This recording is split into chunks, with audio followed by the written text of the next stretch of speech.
In today's episode, I will be talking to Amber Christian what it's like to be a female founder in the tech industry and what lessons can be learned in the corporate market. Listen in to hear the rest of our conversation.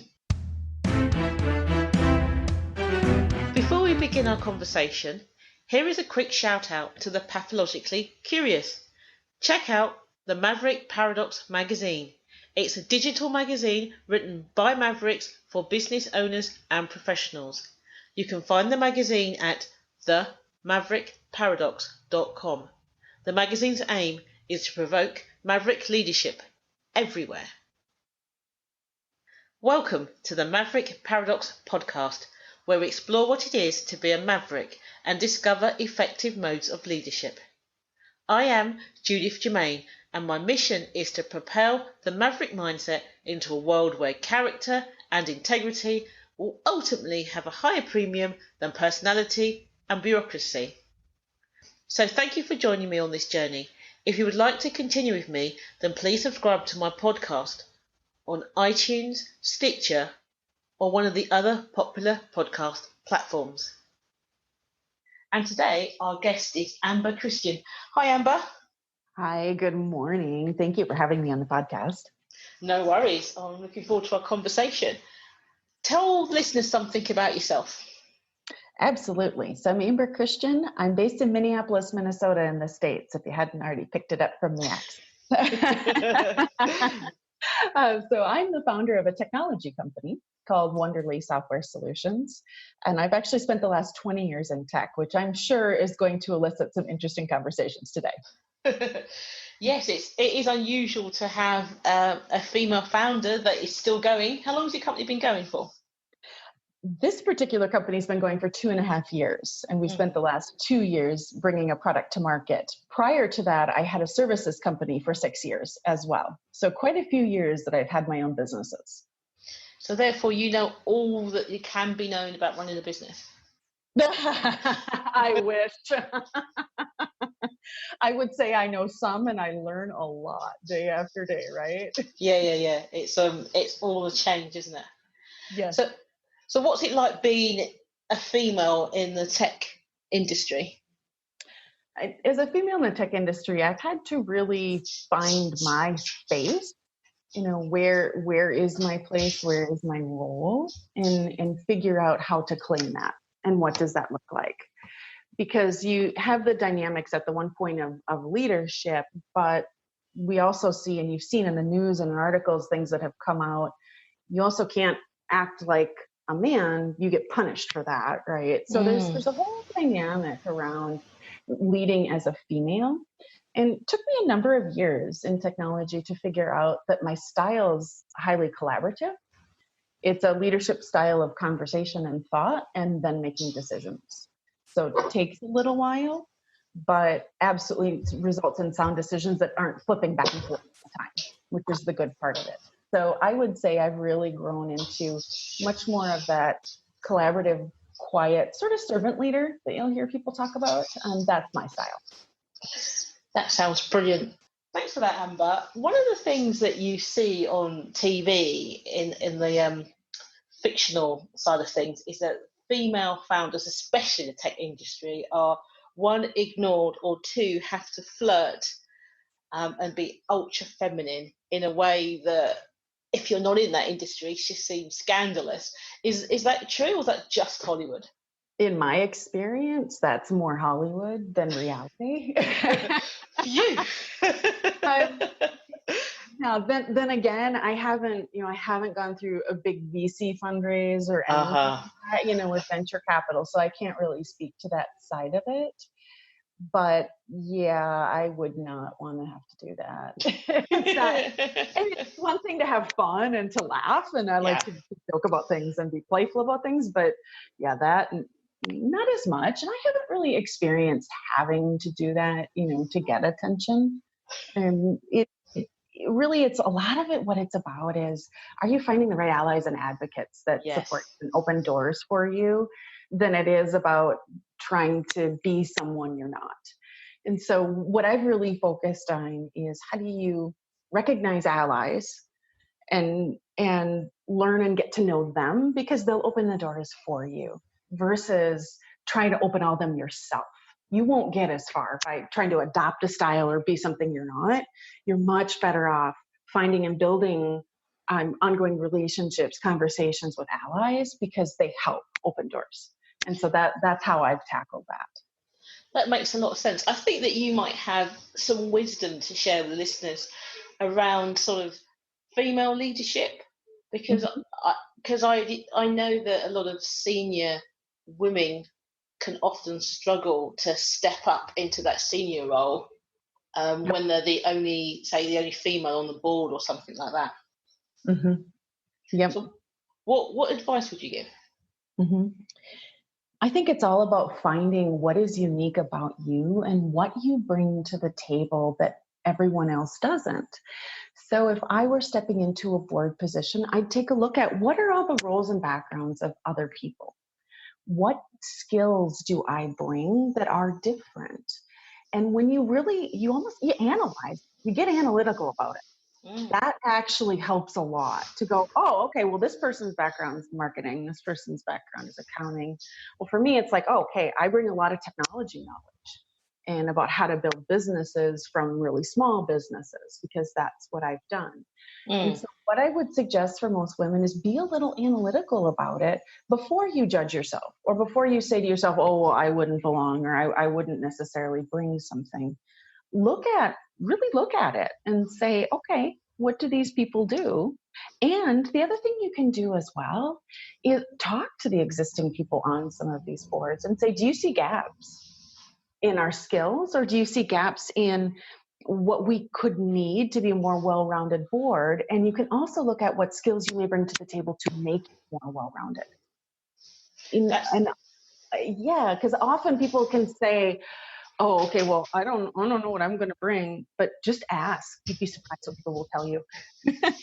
Yeah, Amber, that actually reminded me of something that I did years ago when I was still in corporate life, where there was this organisation that had a very tight board, and the women there was 2 women on the board already, and they were feared but not liked, and I was coming on board.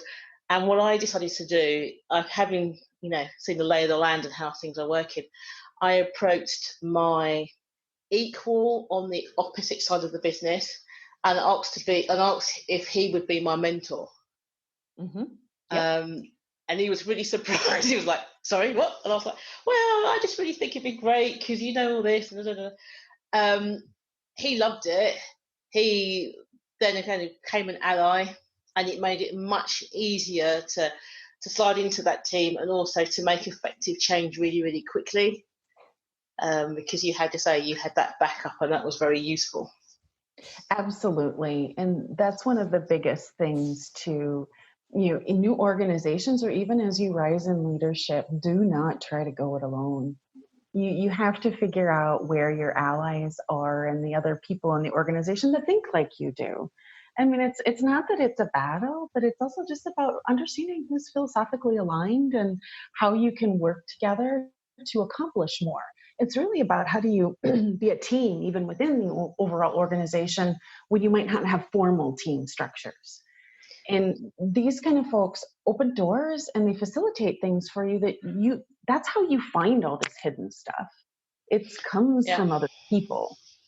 Also, as I suspect it's not one-sided, because you also bring another dimension to the other person, and you become great friends, and that friendship grows into something that's beneficial for the both of you. So, I think sometimes people can hear that and it sounds like, oh, the women are just trying to get this from the men, and it's not, because you don't come empty-handed, otherwise you wouldn't be in those roles in the first place. Exactly. And I tend to find in a lot of teams that I work with men, they'll tell me, you're forcing me to advance my processes like much further than I ever did, because of the way your brain works and the way you organize and the way you do things. And they really recognize that that's actually a gift. And it's all about people that'll work with you versus, it's collaboration, not confrontation. And the other thing I would suggest to people too is, even as you take that next step forward, one of the other things to do is look behind you at who's coming behind you. Yeah. And who can you open a door for? And it's not about putting extra responsibility on you. You never know when you opening a door for someone today results in something great for you further down the line. It's sort of like just planting seeds of helping other people as well as asking to be helped. And so when you have both of those dynamics that are going, it opens so many more doors, because it might turn out that person that you made an opportunity available for has something presented to them later and says, oh, it's not for me, but you need to call this person. And all of a sudden new things show up. So it goes both directions. It's both with your peers and up, as well as back. That makes perfect sense. When we were talking earlier about you coming on the show, you were saying that you're a maverick, and I wondered whether being a maverick has enabled you to succeed in your sort of male-dominated arena. Yes, it has. It didn't work so well in corporate America. Common story. Yes, I learned that in corporate America, I didn't see traditional boundaries. And so I would get in trouble. Like, I didn't realize I wasn't supposed to go fix something. It'd be like, you're not supposed to fix that. But there was a problem, and I wasn't trying to offend. We were just getting it solved. And people would say, nope, that's my turf. And we have what? And for me, that was actually really hard to understand, because I'm really analytical and I love puzzles and I like solving the problem and the business outcome. Mm-hmm. But that didn't always work in corporate America. Some teams that was great. Some teams like, not so much. Yeah. And I learned over time, though, that when you're a consultant, they want you to break all those rules. They want you to tell all of it. And so I was like, oh, okay. So I guess I have to sit on that side of the house in order to really embrace and fully embrace those Maverick skills. It was actually all the work I did in corporate that led to how I built my startup. And that is what is, I think, a little unusual and really Maverick about my story. So I used human-centered design to build my product. And so my product's actually called Bellacina, which is Italian for beautiful scene. And what it is it's a unified calendar, to-do list, and meeting management application. So I'm going after the massive problem of bad meetings and trying to improve them. And what was Maverick about the approach is, even when I sat down with some of the original branding companies, before we'd written any code, I knew that I wasn't going to walk the journey of being an entrepreneur and building a software product unless I was doing that with customers, with people that may want to use my product someday.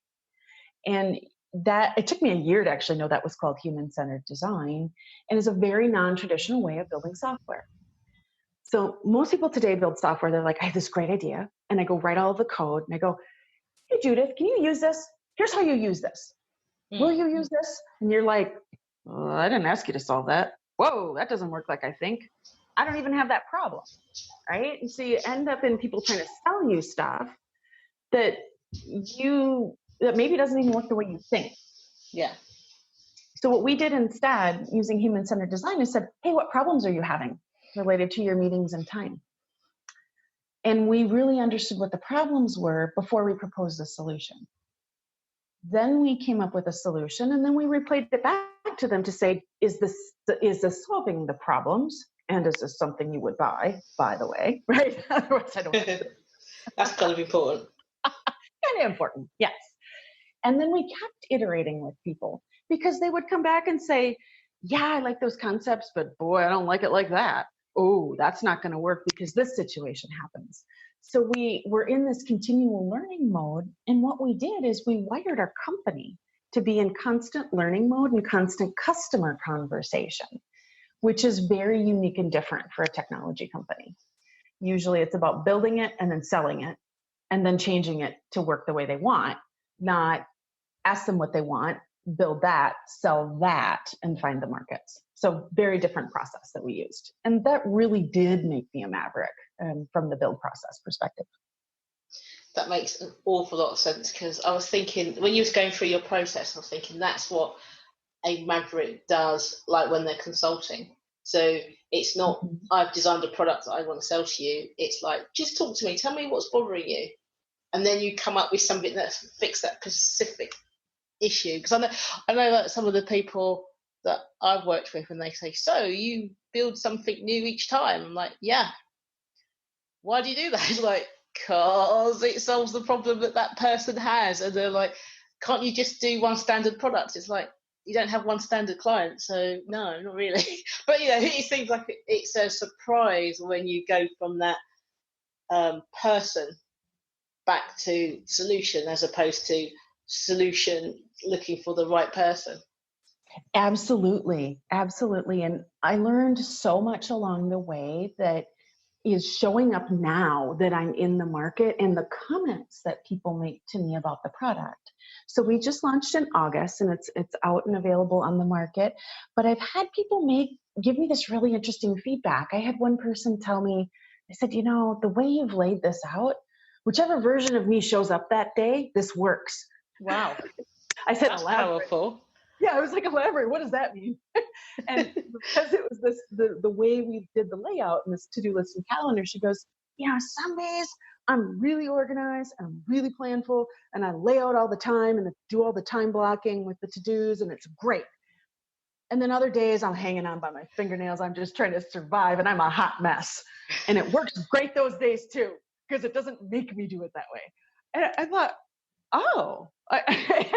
that hadn't occurred to me, to have it just designed one way, because we'd had so many conversations and I talked with so many people. So it's really interesting, the deeper you get into these conversations, what becomes sort of your natural way of thinking and designing. It grows and changes with that process and with that customer interaction. So that's been very unique in our process. And it makes it a lot more fun as well, doesn't it? Oh, it's incredibly fun, because we have conversations now. I am so excited about, speaking of Maverick, where I'm going to go with this. I'm really excited, because I'm getting to ask an entirely different set of questions, because we've spent 2 years building with empathy. Like, now what's interesting is when people know that I'm sort of this empathy person, and the way I approach it, and we talk about the problems, that it's not about here's my solution and try to sell it to you, but let's talk about the challenges and see if that's you. All right. So this is a very different conversation. And what's really fun is how honest people get with you. Oh, that is actually awesome. It can be brutal sometimes, but it's truly awesome. So people will say things like, let's take your cell phone. So let me ask you, what do you think when someone asks you to download a new app on your phone? What is your first thought? Personally, I'm like, what? Why? That's the nice way of saying it. So do you know what they'll say to me? I have had people say, and I quote, if you ask me to download one more app, I'm going to throw my phone out the window. He's like, yeah, it's full already. Tell me how you really feel. Or they say, I'm out of memory on my phone. I'd have to figure out something to delete to do it. I'm just not going to bother. So in thinking about an app, there's this conventional wisdom that everything has to be an app. Well, ours is a web platform first. And it's not a whole separate app and all that. It's on your computer, because that's where people are traditionally doing most of their planning for a lot in our market. And what I learned out of that was to ask a different series of questions. And so I said, as opposed to saying, hey, I want to hand you one more app that you don't want and you don't want to use, the question I get to ask as a Maverick is, how do you use your mobile phone today? How might you interact with that? So we're going to build in the ability to add a to-do to your to-do list by texting it. So you can just use voice to text. You're doing that already. Most people tell me, I text myself a reminder when I want to remember something. I email myself. So we are really taking the opportunity to go, how do you use your existing technology? How can we fit so that we're easy for you to use, so that we just fit with life, right? Because you're already doing all these other things anyway. And that's where it takes you when you really get those conversations and you get that empathy going and people feel like they can tell you anything. They can tell you, I don't really want an app, or I only really need super limited stuff. I would rather do these other things instead with how they want to interact, like text message things or email things. that's when it starts to get incredibly fun as technology innovators, because we get to look at a whole different world when we look at how do you interact with it in your life. Wow, that sounds quite powerful. It is. It's so fun. I can't even tell you. Oh. Well, that's what I was thinking. It's like, if you don't have like that joy in what you're doing, I don't know why you're doing it. It's like sometimes when I have to, I try to avoid commuting into London in the rush hour. Sure. And obviously, when you work for yourself, you can do that most of the time. But the times when you have to, and you're like, oh, I haven't done this for the last 4 months or something. So you're just like doing your thing, and it's fine. And then you're looking around, and everybody else is like, ugh. Just like, I know. Nobody's part dancing to the music, right? No, everyone looks so like, miserable. Yeah. And it's like, if you're going to do this every day, what does that do to you? You know? Well, I know what it does to you. That's why I'm not doing it. Exactly. But, you know, and like for me, I try to help organisations so that their staff, their employees, aren't doing that in the morning. They're actually eager to come to work, as opposed to like, ugh, another day. Right. Which is quite funny.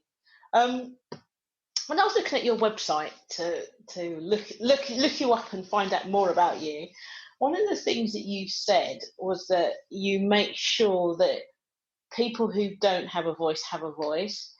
Why do you think women should have a voice in technology? What is it that women bring uniquely to it? One of the things I found in having conversations with a lot of women, I struggled with, even as an engineer, a lot of times when I would use software, I would think, oh, I don't think like this. And I would, what a lot of women tend to do is then we tend to blame ourselves for that. Like, oh, well, I don't think right. Or I don't know the proper way. We can, as women, we can be really mean to ourselves. Let's be honest, right? And the whole being very hard on ourselves seems to come naturally for a lot of women. I can't relate, but I understand it to be true. What a polite way of putting it. But no, it's just that I'm a maverick, so I don't do that. But I do understand, speaking to other people, that yes, a lot of women do feel that way. Absolutely. And it's a really common thing. Yeah. And as I had more and more conversations, I realized I wasn't the only one that did that. So on the one hand, I do all these innovative things, but on the other hand, I still had to live within existing technology sets and things. Yeah. That I did. And as I talked to more and more women, I discovered I wasn't the only one that felt that way. And I really started to realize, I started asking women, how often do you get asked to give your opinion about software? And I would get a blank stare, and 9.5 times out of 10, never was the response that I would get. And I discovered there was this big disconnect between the products we were using, because again, of that original problem of we design them, then tell you how to use them. And so often, because the STEM fields are primarily male dominated, there aren't as many women represented even internally on the teams and things as well. So only so much can get caught. And so just the very nature of the way the processes were led to this outcome and how it was built, and then led to how a lot of people feel about how they use the technology. And so I reversed it to say, well, if women were included in the process, they have a chance to tell me where their time struggles are. And both women and men, I can represent both perspectives. The thing I discovered about men is there's some that are very visual, and there's some that are not, that are very, like the structure, even in men's brains, is very different as well. And so what we really looked at is talked with a lot of people that like things visual. They tend to really like my product because you can see it all in one place and it's super visual. And so even for men that respond to that, for women that really like that and that integrated nature. So I found it was really important because it brought more balanced perspective. It also brought simplification.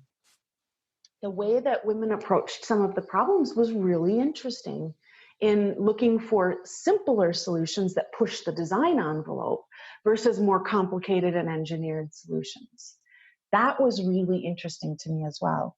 So Bella's unique in that, when we did our human-centered design process, we had feedback from over 150 people between interviews, focus groups, testing our UX designs, our closed testing groups. And over half of that feedback, over half of that community was women. So that makes the entire product feel a little different. And I've had people tell me that too, of, yeah, it just feels a little different. And people will say, it's pleasant. It's funny. How do you describe your software as pleasant? Like, I mean, we still have to manage our to-dos and our calendars. And so there's things that are inherently unpleasant about that. But people will say it's just a nicer experience. And it works the way I think. And I've had customers say, thank you for building software that doesn't make me feel stupid. Wow. And that is really powerful. Sitting on the other side of what was a long 2-year journey of a process I was making up because I was navigating it on my gut because people don't do it this way. And so being in the market and then having someone say, thank you for not making me feel stupid means a tremendous amount to me as a founder. And you said that you were running a services business 6 years ago. Mm-hmm. So did you have a good male-female mix on that team?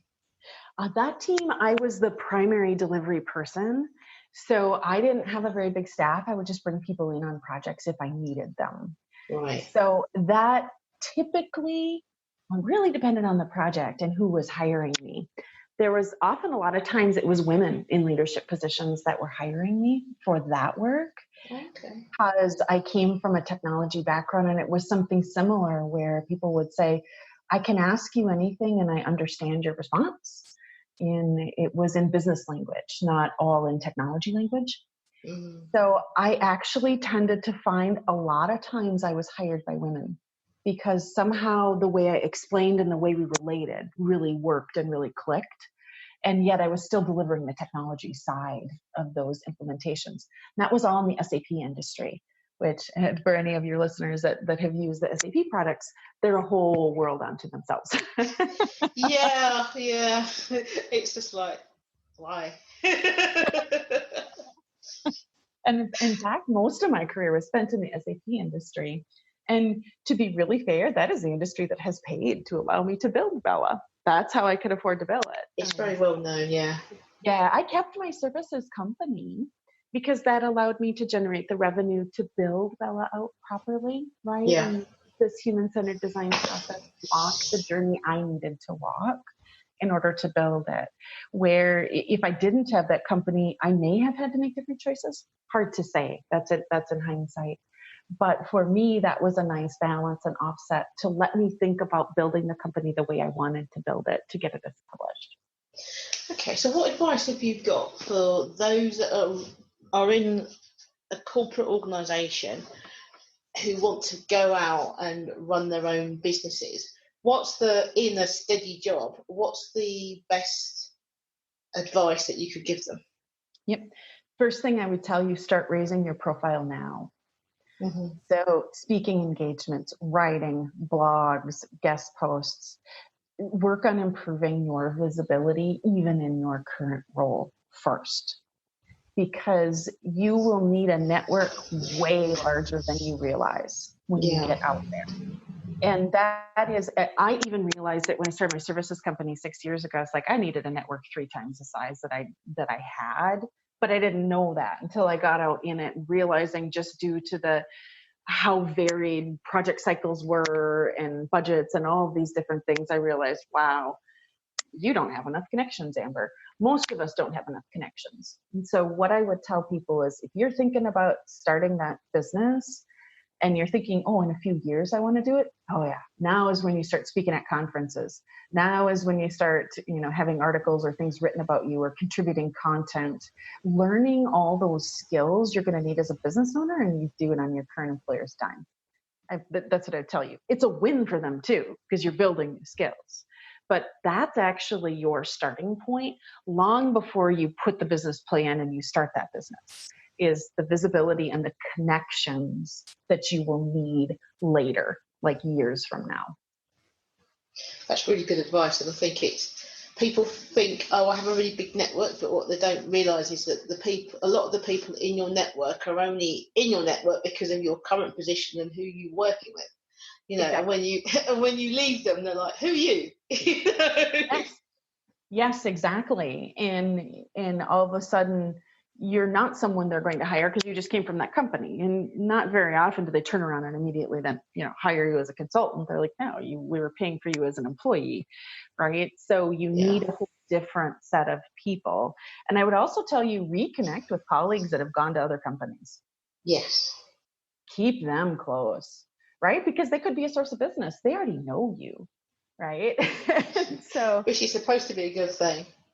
theoretically, it should be a good thing. Hopefully it's a good thing. At least the ones that you got along with, start there. But definitely, I would say that network and creating that network effect and figuring out, how you will do that. And I even, for me, I had to make this huge transition I was well known in the SAP industry in that niche. I did payment technologies. So people knew who I was for that. I went over to the web world and startup land and building Bella, and now we're in the land of Google. People go, who are you? Exactly. It didn't translate. I mean, I already had some established, but I've had to spend a lot of time getting all those connections established and those relationships. And relationships take time to build. You can't expect to meet someone and then get something from them. No. You're going to have to take time to build these. And so start doing that now when you have that time. Maybe add a guest blog or a speaking engagement every quarter. Find a couple people to meet on LinkedIn, comment on some things, start meeting some people. And that's where you begin long before you need them. Yeah, one of the things I think about, when you're in that corporate world, especially if you're senior, you're so busy that you can't breathe. And then when you start your own business, you realise that you weren't busy before. You thought you were busy, but that's not busy. That was an illusion of busy. And yes. Yeah, absolutely. And I was the same way. And then once I started the business, I realized, wow, that wasn't busy. But you also are forced to get to a whole new level of efficiency. That's the beautiful part of it, is you discover, wow, that thing would have taken me probably 6 hours when I was an employee. I got it done in 4 because I got 2 hours of other stuff that has to be done. And you naturally force yourself into those mechanisms.